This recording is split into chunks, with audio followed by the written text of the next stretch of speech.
أعوذ بالله من الشيطان الرجيم నేను శపించబడిన బహిష్కరించబడిన శైతాన్ నుండి రక్షణ పొందటానికి అల్లాహ్ శరణు వేడుకుంటున్నాను.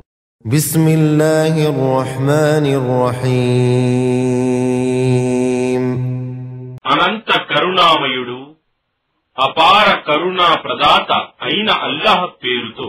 الذين كفروا وصدوا عن سبيل الله أضل أعمالهم ఎవరైతే సత్యాన్ని తిరస్కరించి ఇతరులను అల్లాహ్ మార్గం నుండి నిరోధించారో వారి కర్మలను ఆయన అల్లాహ్ నిష్ఫలం చేశాడు.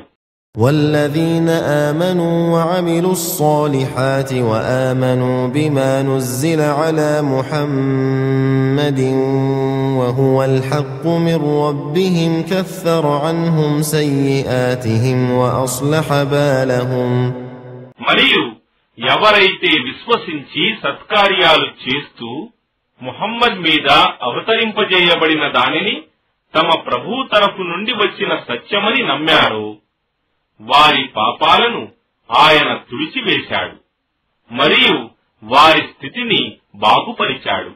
ذلك بأن الذين كفروا اتبعوا الباطل وأن الذين آمنوا اتبعوا الحق من ربهم كذلك يضرب الله للناس أمثالهم ఇలా ఎందుకు జరిగిందంటే వాస్తవానికి అవిశ్వాసులు అసత్యాన్ని అనుసరించారు మరియు విశ్వసించిన వారు తమ ప్రభు తరఫు నుండి వచ్చిన సత్యాన్ని అనుసరించారు. ఈ విధంగా అల్లాహ్ ప్రజలకు ఉదాహరణల ద్వారా వారి స్థానం తెలియజేస్తున్నాడు.